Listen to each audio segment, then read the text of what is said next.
Hola, buenas tardes a todas y a todos. Muchísimas gracias por estar aquí. Gracias en primer lugar, como siempre, al TEA, ya que Gilberto y yo estamos de acuerdo en lo de él, pues ya yo me siento así más segura y sigo poniéndole el articulito por haber permitido desde hace ya bastante tiempo que realicemos estos diálogos de escritura y por volver a recibirnos hoy, en este caso en compañía de Elena Medel. Esta niña que yo tengo a mi izquierda, que es una niña, no voy a decirlo de niñata, pero vamos que... Bueno, ya tengo 35 años, Bueno, una niña ya carne joven, hace años, que hace una década que no lo uso. del año 88... 85. 85, perdón. Por eso te digo que ya... Más joven. Nacida en Córdoba la Llana y que yo conocí hace muchísimo tiempo en Madrid, justamente en la librería de mujeres de Madrid, una vez que estaba ella con una compañera pues hablando de su editorial, porque Elena, además de ser poeta y novelista y ensayista, o sea, escritora, pues tiene una editorial propia, una editorial que seguro que conocen, que se llama La Bella Varsovia, y de ello hablaremos mañana un poquito más que hoy, porque el título, o sea, el nombre de la editorial tiene su enjundia también, porque con la carita de niña buena, pero ella busca así sus cosas con su sentido. Y digo mañana, antes de empezar, y si la institución me lo permite, que supongo que sí, porque los dineros salen todos del mismo sitio, porque hoy ha empezado una anomalísima feria del libro en Santa Cruz de Tenerife, que va a tener lugar desde hoy hasta el día 8, en un maravilloso sitio nada transitado, que por eso Sanidad nos ha dado su permiso, que es el aparcamiento del Palmetrum, un lugar que casi todas las santacruceras y santacruceros frecuentamos a diario. Y mañana Elena va a cerrar en la feria la jornada de mañana con una charla a las 8 de la noche, en la que estará también conmigo y con nuestro queridísimo Pepe o José Ramos Arteaga, pues ese profe de filología universalmente conocido por varias cuestiones. Entonces mañana hablaremos de otros aspectos, pero hoy más bien nos viene lo de presentar la novela. La primera novela que ha sacado esta señorita es esta novela, que tiene por título Las Maravillas, que se la saca anagrama, así como si, vamos, que yo escribo algo y se lo mando y es una editorial de fácil acceso, y que ha tenido unas críticas fantásticas por parte de personas muy relevantes y muy buenas lectoras y lectores, desde Andrés Neumann hasta mi queridísima y admiradísima Marta Sanz, que entre otras cosas dice de Elena, y yo no sé si esto es un piropo o no, dice que nació madura. La madurez y la complejidad de sus primeros poemarios daban miedo y envidia.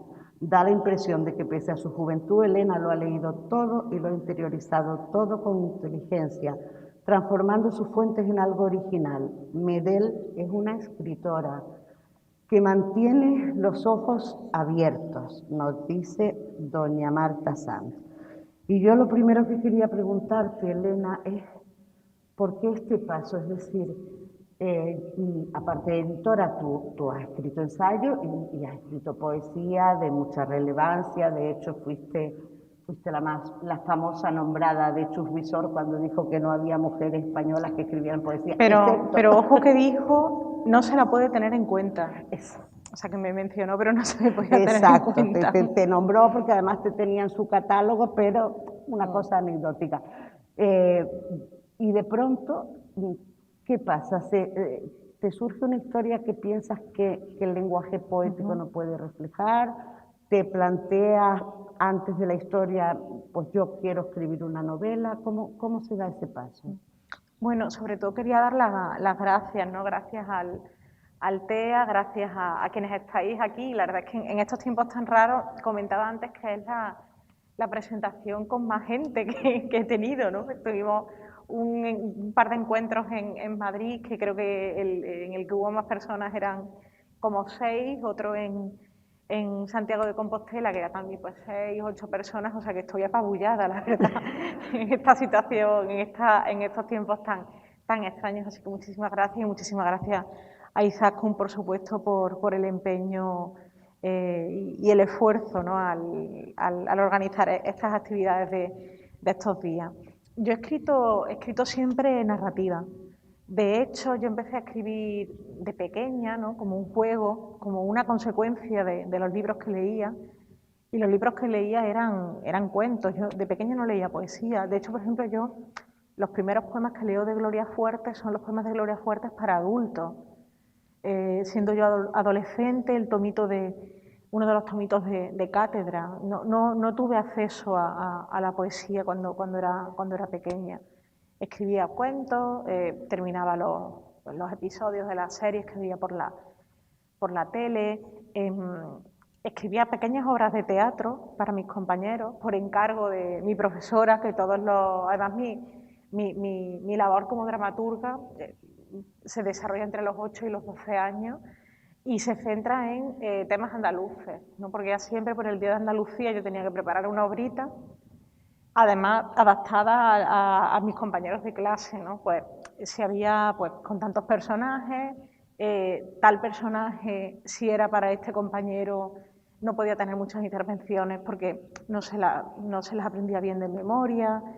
Entonces, bueno, pues hacía que estuviera mucho en escena, pero con poco papel, ¿no? Estaba como muy bien dirigido todo por mi profesora.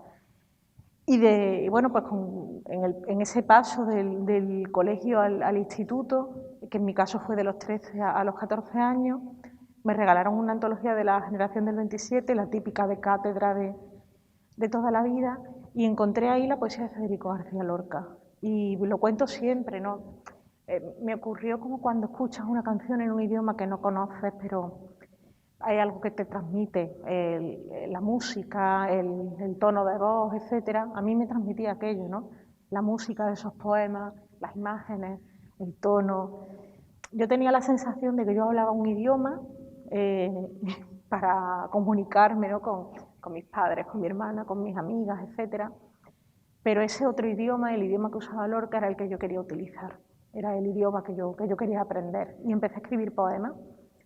Y durante mucho tiempo pues escribí en paralelo poemas, relatos, etcétera.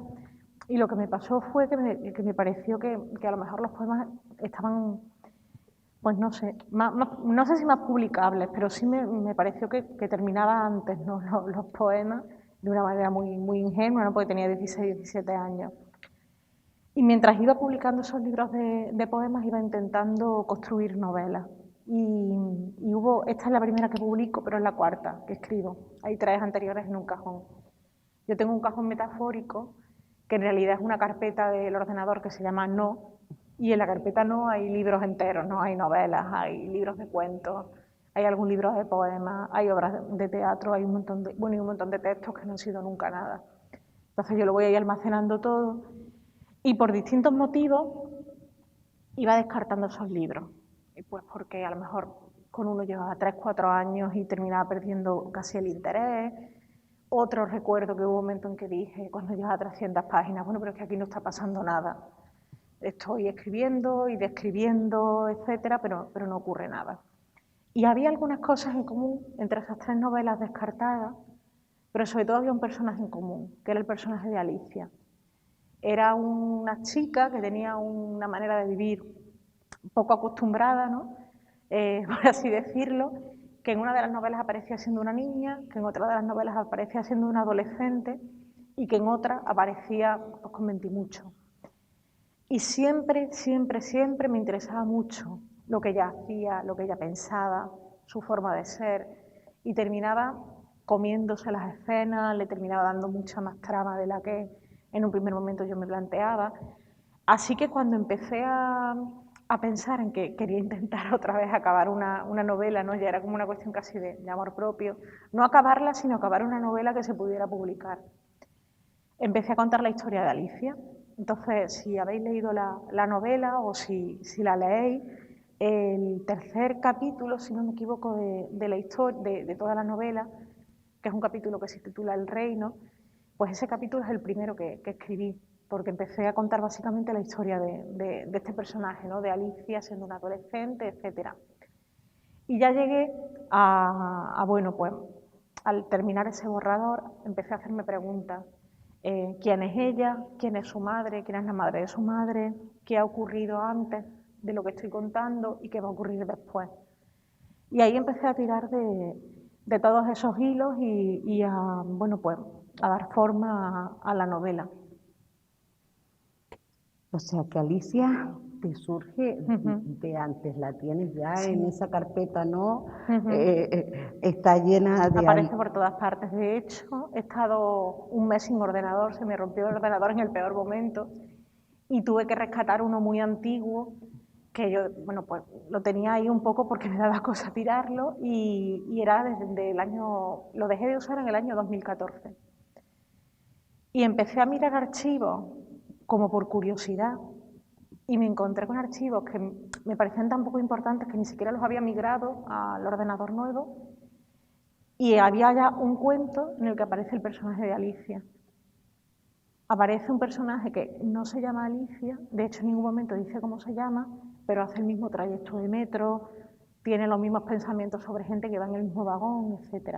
O sea que ya había escrito mucho sobre ella, no solo en esas novelas fallidas, sino, bueno, pues, por ejemplo, en ese intento de cuentos. Y físicamente era ella todo el tiempo, quiero decir, como Yo la... creo que sí, yo Sí. creo que sí que es el mismo personaje, porque tenía la misma, bueno, como en la novela los cuerpos son muy importantes, pero si te fijas, muy pocas veces se describe, por ejemplo, el rostro, Ajá. salvo algunos detalles aislados. O sea, yo, por ejemplo, puedo tener una idea de cómo es cada personaje, pero tampoco lo tengo muy claro. Prefiero casi que cada persona que esté leyendo la novela se haga su propia idea y su propio retrato. Pero para mí era siempre ella. O sea, por eso el personaje hay dos mujeres, no, porque hay dos personajes, dos protagonistas que están apareciendo continuamente, que son María y Alicia, y una tercera mujer que es la que las encuentra, por así decirlo, la que las une, que cruza la novela como un fantasma, que se llama Carmen. Entonces, en el caso de Alicia, estaba ya muy hecha, ¿no? Ya me la sabía, y una de las cuestiones de la novela para mí era aprender cómo era María. Bien, pues efectivamente, sí, la novela tiene dos protagonistas femeninas, María y Alicia, o Alicia y María, y está cruzada por Carmen. La novela, además, transcurre en diversos tiempos, cada capítulo nos dice en qué año está ocurriendo la acción o la escena, años que van desde 1969 hasta el 2018, pero no son consecutivos ni mucho menos, van dando saltos y no están representados todos, y transcurre en dos lugares, hay dos cuerpos, un tercero que cruza, y hay dos lugares que son también dos cuerpos, dos ciudades que además son comunes a las dos protagonistas, tanto a la mayor, que es María, como a Alicia, que nace como 30 años después de que María haya ido a Madrid. Esos dos lugares son Madrid y Córdoba, dos lugares muy conocidos por ti, obviamente, Sí. porque eres cordobesa y también te fuiste a vivir en Madrid. ¿Qué sentido tienen los espacios en esta novela? Para mí, además, no solo es el hecho, yo quería trabajar con materiales que conociera. Entonces, por eso escogí las dos ciudades que yo conozco mejor, que bueno, es Córdoba, que yo hace muchísimos años que no estoy allí, pero que bueno, la conozco mejor que otras entonces, por los primeros años en los que viví allí, y Madrid, que es mi ciudad pues desde hace ya 15 años. Y además no solo esas ciudades, sino también los barrios de la periferia de esas ciudades, ¿no? Porque no es la Madrid de la postal o la Madrid que sale por la tele, de la Puerta del Sol, la Puerta de Alcalá, etcétera, sino, por ejemplo, María, cuando llega, que además eso también marca una distancia casi generacional entre los dos personajes. María nace nace en un barrio de Córdoba, pasa allí sus primeros años, que es uno un barrio que se llama Cañero, que es el barrio en el que nació mi padre, y que es un barrio que se construye en los años 50 para, sobre todo, realojar allí a familias que vivían en chabolas, en chozos.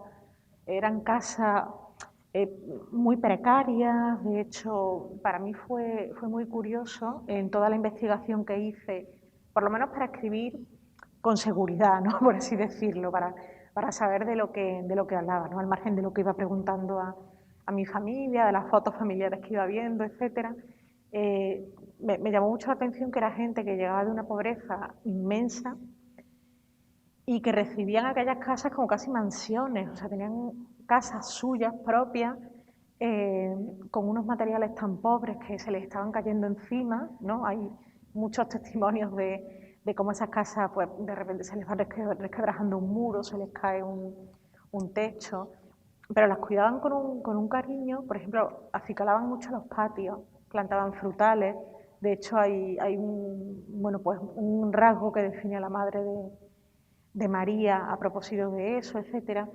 Entonces, ella viene de ahí, ¿no? De ese barrio de la periferia, de una ciudad del sur, etcétera, y de un barrio además que es casi una cantera de migrantes, ¿no? Porque ella termina yéndose a Madrid, pero yo pienso, por ejemplo, bueno, pues en tanta gente que vivía en ese barrio que siguió un camino parecido, que terminó en Suiza, en Alemania, etcétera.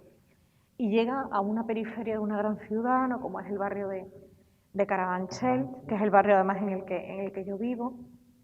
Ella se instala allí y hace allí toda su vida, ¿no? Es por ejemplo, un trayecto vital, por así decirlo, que es el de muchas vecinas mías, que son mujeres que llegaron sobre todo de Extremadura y de Castilla-La Mancha. He conocido menos andaluzas, ¿no? Pero sí, por ejemplo, sobre todo de Extremadura, que bueno, pues llegaron a lo mejor en los años 60 y se quedaron allí para siempre, nunca volvieron y bueno, pues son personas que llevan en el barrio más que muchísima gente nacida en Madrid y que consideran el barrio su casa. Sin embargo, en el caso de Alicia, que es un personaje que nace 30 años después, ella hace ese mismo trayecto, digamos, de Córdoba a Madrid, pero digamos que va viviendo donde puede pagar una habitación. Y eso puede ser pues en los barrios del sur del río, por así decirlo, o en los barrios del noreste, ¿no? Por ejemplo, la zona de Canillejas, etcétera.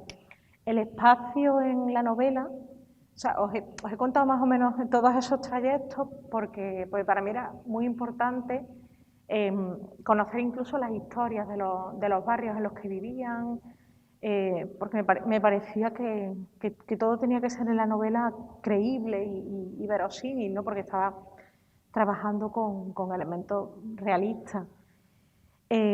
Para mí esos espacios están marcados por la clase y están marcados por la precariedad.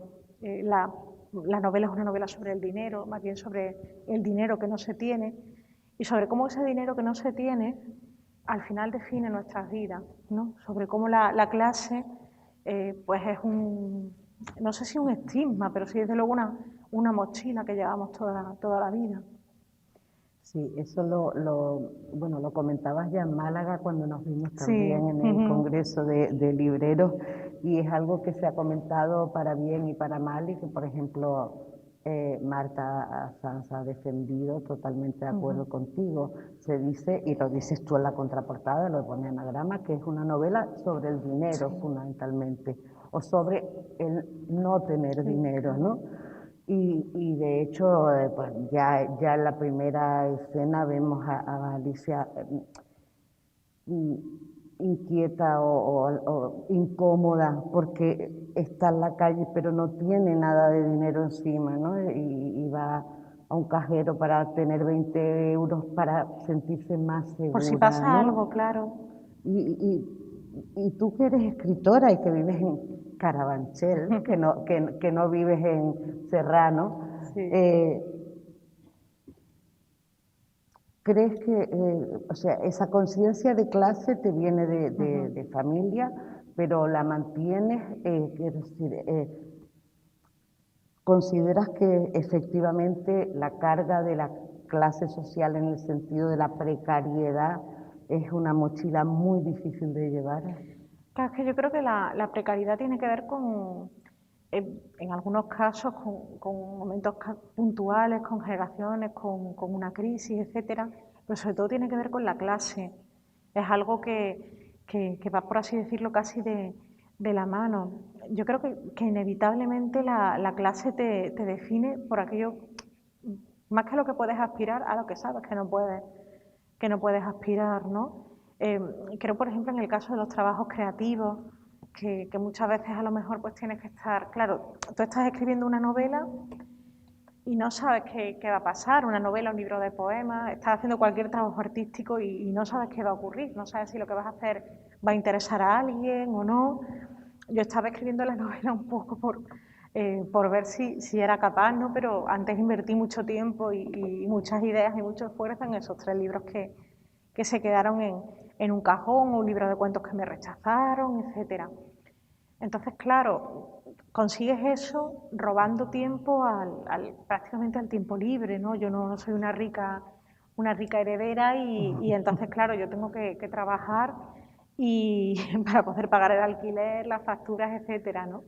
Y claro, yo tenía que escribir pues madrugando muchísimo, sacrificando fines de semana, etcétera, un poco a ciegas, ¿no? Sin saber, bueno, pues, qué iba a pasar con todo aquel trabajo. Entonces, inevitablemente, si te dedicas a cualquier labor creativa y dispones de dinero para comprar el tiempo, puedes dedicarte pues, con mucha más constancia, con mucha más tranquilidad.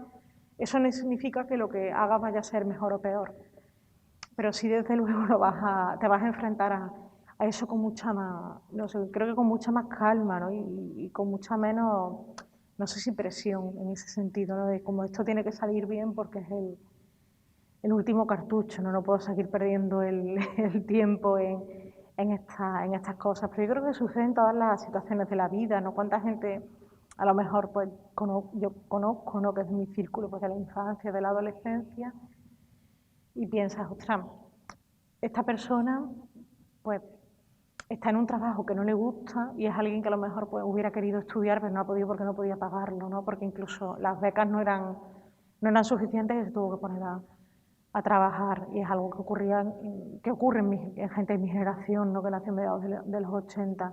Entonces yo creo que es algo que, claro, marca inevitablemente pues, las oportunidades que puedes tener, los accesos, ¿no? A determinados espacios, etcétera.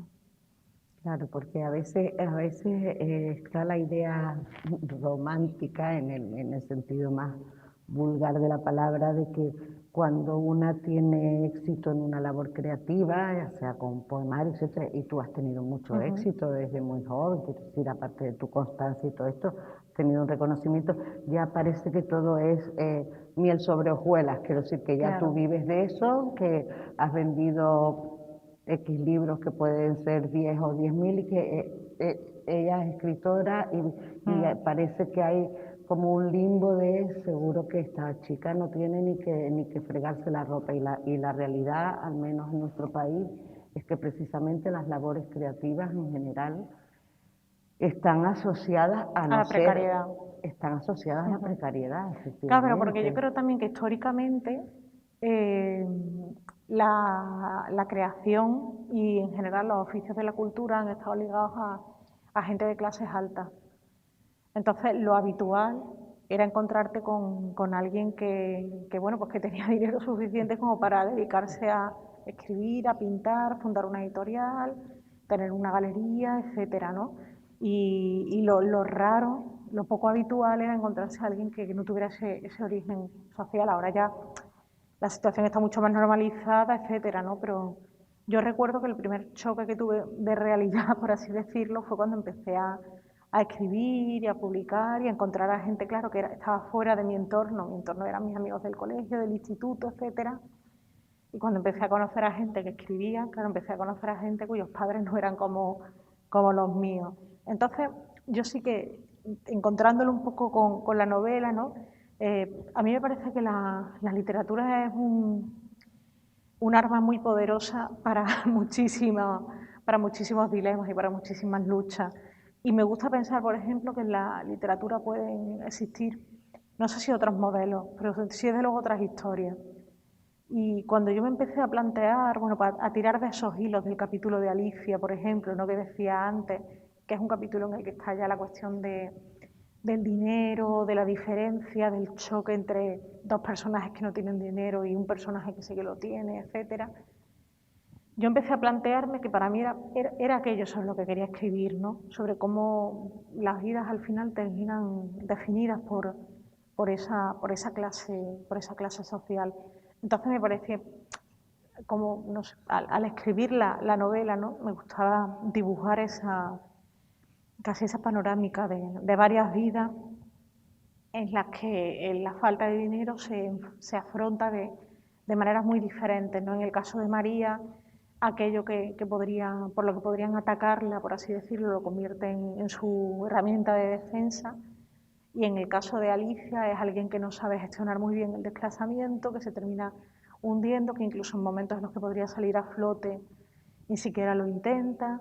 Entonces son dos maneras muy diferentes de afrontar bueno, pues esa falta de dinero, ¿no? Me gustaba mucho porque al final también los escritores y las escritoras que más me interesan hacen política desde sus libros, ¿no? Pienso en pues, Chirves, Marta Sanz, en Belén Gopegui, en escritoras del 50 que a mí me gustan mucho, que además tienen el hándicap de la censura, ¿no? Pienso en una novela que a mí me parece que es profundamente política, como Entre visillos, de Carmen Martín Gaite, que siempre, además me gusta mucho todas las hemerotecas. La verdad es que durante el confinamiento más estricto me pasaba las horas mirando hemerotecas, que era una afición un poco extraña, pero por ejemplo la de la Biblioteca Nacional, la Biblioteca Digital Hispánica es una pasada, la hemeroteca a veces es alucinante, muy, muy curiosa, entonces me pasaba mucho rato mirando.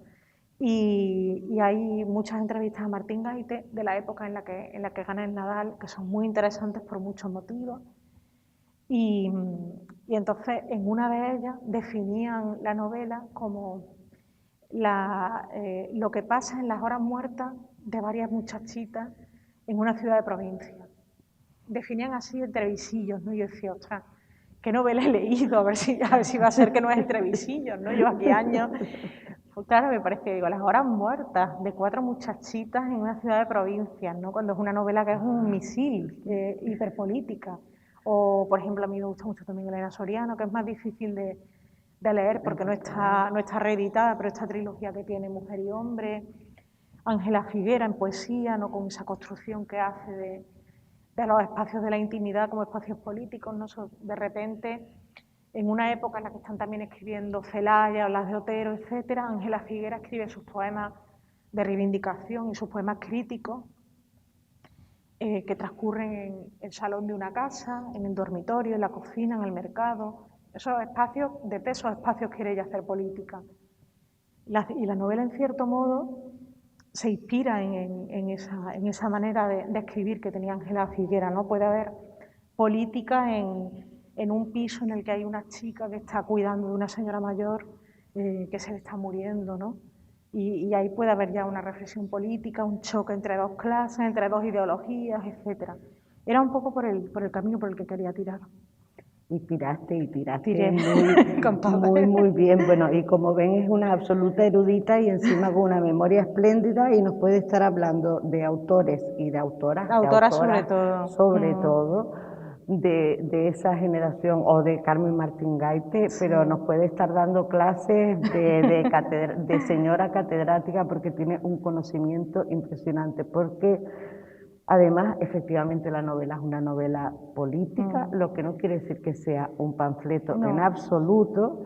Es una novela de una alta calidad literaria, desde mi punto de vista altísima, que decir que no son cosas incompatibles, no es un discurso político, es literatura política que realmente toda la es en el fondo, pero muchas veces se enmascara y no es tu caso.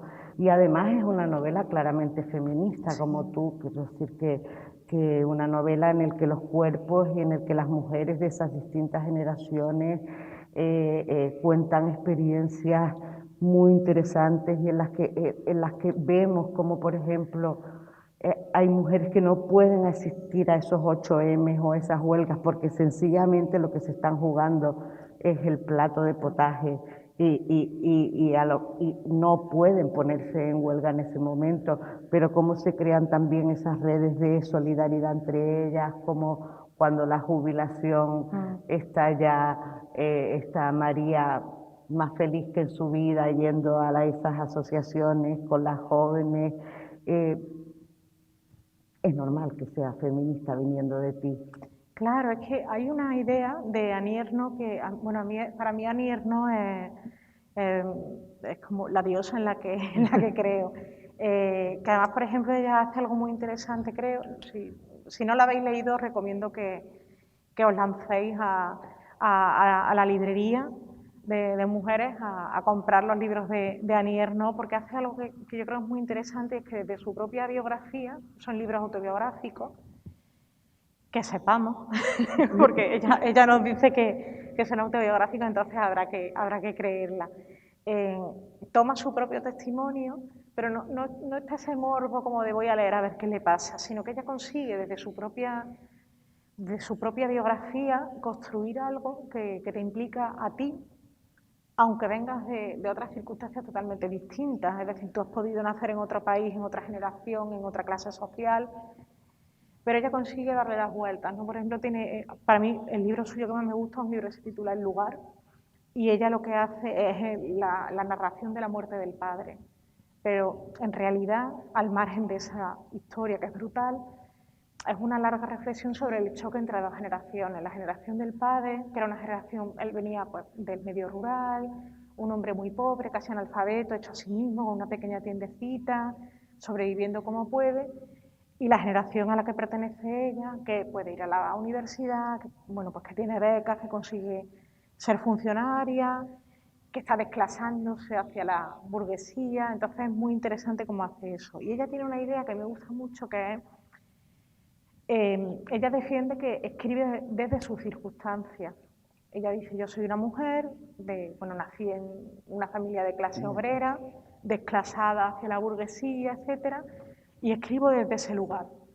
Entonces, claro, me gusta mucho esa idea de escribir desde ese lugar. Entonces, claro, yo escribo desde un lugar en el que hay muchas circunstancias y una de ellas es que soy feminista. Entonces, pues, para mí pues, es fundamental escribir desde esa óptica, contar historias de mujeres, etcétera, porque además creo que, y quizás sea muy ingenua, pero yo leo mucho también por curiosidad, ¿no? Por ver cómo ven el mundo personas con experiencias distintas, desde culturas diferentes, no sé. El otro día, por ejemplo, estaba leyendo a un poeta lituano del siglo XVIII al que llegué un poco por casualidad, que no voy a repetir el nombre porque era un nombre lituano impronunciable, y que tiene un libro que es muy chulo, que es como un largo poema épico, fundacional de la nación lituana, escrito según las estaciones del año. Entonces era muy bonito ver cómo iba fundando su propia identidad como ciudadano, mirando la naturaleza y mirando el paisaje, ¿no? Era muy hermoso que lo que él sintiera más suyo fuera el paisaje que les rodea. Está en Renacimiento, se llama Las estaciones del año. Entonces, claro, yo leía ese libro y decía, es que me interesa mucho, ¿no? Ver cómo alguien de otro lugar, de otro siglo, pinta el mundo que vive en ese momento. Y por eso quiero yo escribir historias de mujeres, ¿no? Porque quiero, bueno, pues en cierto modo aportar eso a que alguien de repente en algún sitio lo lea y diga, pues mira, esta historia me permite vivir unos años durante unas páginas en los años del final de la dictadura, de la construcción de la transición, de la construcción de la democracia, etcétera. También al mismo tiempo creo que nos han enseñado que lo que está escrito, una novela con un personaje masculino, un poema con una voz masculina, nos habla de cuestiones universales, de los grandes temas de la humanidad, el amor, la muerte, tal, etcétera. Pero cuando esa voz es femenina, cuando esa protagonista es femenina, son cosas de mujeres. No, son cosas que importan a las mujeres. Las lentejas. Claro, las cositas de casa, etcétera, ¿no? Las cositas íntimas. Entonces, claro, o sea, al final es una novela sobre temas que yo creo que son universales, es decir, el dinero, la precariedad, el paso del tiempo. Creo que son cuestiones que apelan por igual a todo el mundo, ¿no? Entonces yo creo que se puede leer desde esa óptica, ¿no? Y desde la conciencia de que son temas que nos interesan, espero por igual, ¿no? Y claro, vistos desde bueno, pues desde ese espacio que ocupan pues dos personas que son dos mujeres que viven en la periferia de una gran ciudad, que son mujeres de clase trabajadora, con puestos de trabajo muy precarios, etcétera. Y en el caso de, enlazando un poco con lo que decía, ellas dos tienen, María y Alicia tienen posiciones muy diferentes ante el feminismo. Para Alicia directamente no existe, es algo que no forma parte de su vida. De hecho, su entorno lo conforman los hombres, no las mujeres. Ella está con su pareja, que es un hombre, ella está con su tío, que es un hombre, etcétera, y no hay mujeres. De hecho, la presencia de las mujeres en su vida suele motivo o de burla o de odio, ¿no? O sea, de sentimientos muy negativos y muy extremos. Y en el caso de María, llega al feminismo de una manera muy natural. Ella se implica muy pronto en el asociacionismo, pero ve que no es su espacio, que nadie la escucha, que va a ser siempre la pareja de... Y empieza a encontrarse bien en esos pequeños grupos de mujeres, en los que primero en el salón de una casa empiezan a hablar de sus cosas, pero muy pronto amplían, ¿no? Desde esas experiencias propias a experiencias comunes y empiezan a pensar en común, ¿no? Por así decirlo, y se implican en asociaciones, además de un feminismo muy de base, ¿no? Muy de práctica, por así decirlo, y del día a día, de qué problema tiene esta mujer, vamos a solucionarlo entre todas. No, que es un trabajo que yo creo que es muy invisible, que es del de todas las feministas que llevan haciendo pues ese activismo de base desde hace décadas, que no están en fotos, que no están en cabezas de manifestaciones, sino en la parte de atrás probablemente, etcétera, ¿no? Entonces quería que estuvieran presentes en la novela porque me parece que el 8M, ¿no? Que el 8 de marzo de 2018, que cuando empieza y termina la novela, fue para mí como feminista algo inolvidable, pero yo creo que llegamos ahí gracias a ella, ¿no? Gracias a ese trabajo de pico y pala que estuvieron haciendo, bueno, pues muy desagradecidos en espacios en los que no eran bienvenidas, etcétera. Pues son mujeres de asociaciones de barrio, de asociaciones como muy específicas y guiadas por esa conciencia de que a lo mejor todo el mundo no se puede cambiar, pero poco a poco se pueden ir consiguiendo cosas. Sí, qué bonito ese principio, esa parte en la que además están haciendo los sándwiches, están Sí. colaborando todas, aportando para... y como cuerpos de mujeres y como parte de esa precariedad aparece también el tema de la maternidad, claro. Y curiosamente esa Alicia que vive en un entorno masculino, que es donde realmente se mueve con más libertad y que no tiene una autoconciencia feminista, tiene problemas con su pareja y con su entorno porque no quiere ser madre en principio. Y María, bueno, se ve obligada, en cierto modo, a Sí, abandonar obligada. a su hija, con lo cual pasa a ser socialmente en su pueblo, en donde conocen la situación, no ya en su familia ni en Madrid, pero sí pasa a ser lo que diríamos una mala madre, una madre que es capaz de abandonar a su criatura, aunque sea porque tiene que hacerlo Tiene que precisamente trabajar. para ganar dinero, para poder alimentar. Ese es un tema que realmente no... yo no veo reflejadas en las novelas de los hombres con frecuencia, porque creo que somos, o que son ustedes, las autoras mujeres, las más capaces de crear madres reales y por lo tanto imperfectas en todos los sentidos, las que rompen el mito de con mamá no se puede meter una, ¿no? Sino que hay, bueno, Aniel no, Sí. cuando habla de su Anier no en madre, en o todos no, los libros sí, está la madre. por eso, son las Sí. autoras las que realmente dibujan madres sin miedo a dibujarlas como mujeres imperfectas e incluso malignas en algunos aspectos, que no en el caso de tu novela, ¿no? Pero es interesante ese dibujo y cómo pues María pues ve a su criatura cuando vuelve al pueblo, pero ella está haciendo lo que debe hacer, Claro. es decir, está buscándose la vida en Madrid, trabajando para poder comer. Claro, es que además la maternidad, por lo menos tal como yo la entendía cuando estaba escribiendo la novela, forma parte, yo creo que de un melón considerable que para mí es el tema de los cuidados.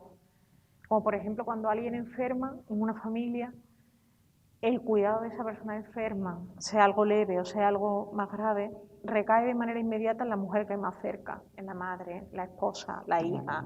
O si se puede pagar a una mujer, ya no digo contratar, porque al final los oficios de los cuidados son femeninos y son precarizados, ¿no? Pero cuando alguien enferma, cuando alguien necesita un cuidado, de manera automática se piensa en la mujer. Hay excepciones, por supuesto, pero yo pienso además en actitudes muy cercanas, ¿no? De repente de una enfermedad en la que ha habido una bomba de humo y han desaparecido todos los hombres alrededor del enfermo y nadie sabe cómo ha sido una cosa mágica.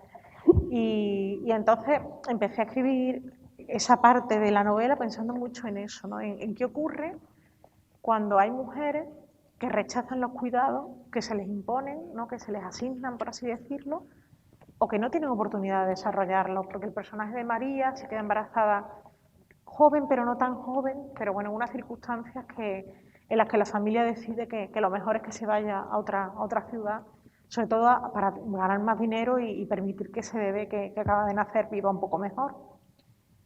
Y a ella prácticamente se le impide la posibilidad de ejercer como madre. De hecho, ella lo intenta, se le infantiliza mucho, se le quita la responsabilidad, no se le permite, etc. Eso ocurre con María y con Alicia ocurre una cosa que a mí me interesa mucho y que tiene que ver con una ensayista cuyo nombre pronunciaré seguramente mal, pero bueno, como es más sencillito que el del lituano, se llama Eva Illouz, que probablemente la habréis leído, está casi todo en la editorial Katz, si no me equivoco. Y Eva Illouz o Eva Illouz, no sé cómo se dice, pero bueno, es Eva Illouz, así es mucho más fácil buscarla. Ella tiene un montón de libros, es una ensayista muy... A mí me gusta mucho porque tiene siempre ideas muy reveladoras, te deja pensando mucho tiempo, pero al mismo tiempo es muy... No sé si didáctica, pero es muy cercana. O sea, la estás leyendo y tienes la sensación de que te está hablando a ti directamente. No tienes Eva y Joe sentada en tu salón, en tu casa, contándote sus libros. Y ella tiene todos estos libros en los que reflexiona sobre cómo el capitalismo ha invadido nuestras relaciones personales, ¿no? Sobre cómo muchas veces nos guiamos en nuestros vínculos con los demás, con nuestra familia, con nuestra pareja, con nuestros amigos, etcétera, o incluso con la gente a la que conocemos sin una relación mucho más profunda, cómo nos guiamos según nos dan algo a cambio, algo que es material o algo que es simbólico, según nos pueden proporcionar pues, un trabajo o una mejora en nuestro trabajo, etcétera, pero también según nos den seguridad, cariño, etcétera.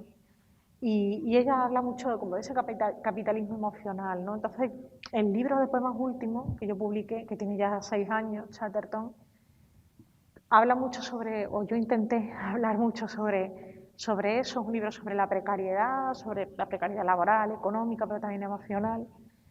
Y es algo sobre lo que yo he ido volviendo, ¿no? en muchos momentos en estos años y en la novela, porque el personaje de Alicia es alguien que a lo mejor no viviría con gran holgura, pero por sí misma podría vivir bien. Podría no vivir en un piso maravilloso, etcétera, pero podría vivir pues, con modestia, pero bien y de manera independiente, como ocurre con otros personajes en la novela que toman esa decisión de ser libres, independientes y de tener, como diría Virginia Woolf, su dinero y su habitación propia. Muchas veces se cita la frase de Woolf, ¿no? Que se dice que una mujer debe tener una habitación propia para escribir novelas, pero se omite que la frase es una mujer debe tener dinero y una habitación propia para escribir novelas, ¿no? Se borra el dinero de la cita. Entonces, en el caso de Alicia, ella decide mantener una relación que no le hace feliz, en la que tampoco se siente especialmente cómoda, pero que le da cierta seguridad. Entonces, se produce como ese intercambio o esa petición de, bueno, pues tú me das algo y yo te doy otra cosa. Entonces, hay un momento en el que su marido le viene a decir, oye, yo te estoy dando a ti una seguridad, tú me tienes que dar un hijo. Ya nos casamos hace unos años, ahora tiene que venir el bebé. Entonces Alicia está pensando continuamente sobre eso, qué hacer, qué no hacer, cómo sería su vida, cómo sería su cuerpo después de ese embarazo y de ese parto. Y ella, bueno, pues se plantea eso, ¿no? Que si la vida es un intercambio según esa guía, ¿no? de Ibai Youth, pues algo tendrá que dar a cambio. Sí, se lo plantea claramente como Sí. un contrato la relación que sí. mantiene con Nando, ¿no? Y además que efectivamente, bueno, tú eres la creadora, claro, efectivamente cada vez que percibe que él le ha dado algo, Claro. siente la necesidad o la idea de que tiene que corresponder con otra cosa, y entonces ahí está siempre ese debate. Y los libros de By Jones, desde luego, coincido con Elena, son ensayos magníficos y además muy accesibles a la lectura, aunque tienen una enorme profundidad. Nada que ver con cosas que se han puesto de moda al respecto, porque el análisis que hace ella de esas relaciones amorosas es mucho más, tiene mucha más enjundia que otras cosas que se promocionan tal vez más. Ella es más académica, menos conocida, pero fluye muy cercana. bien, o sea, sí, no es un ladrillo. No. Fluye muy bien y se lee con mucho gusto. Se lee muy bien. Bueno, la novela, yo no es que la vaya a recomendar, la novela ustedes saben que las dimensiones de mi librería son bastante más pequeñas que este tatami. Yo cada vez que lo veo digo, ¿cuántos libros cabrían aquí? ¡Qué maravilla! Y bueno, y muy rara vez pedimos 5, 10 unidades de un título para ver cómo funciona cuando la conocemos.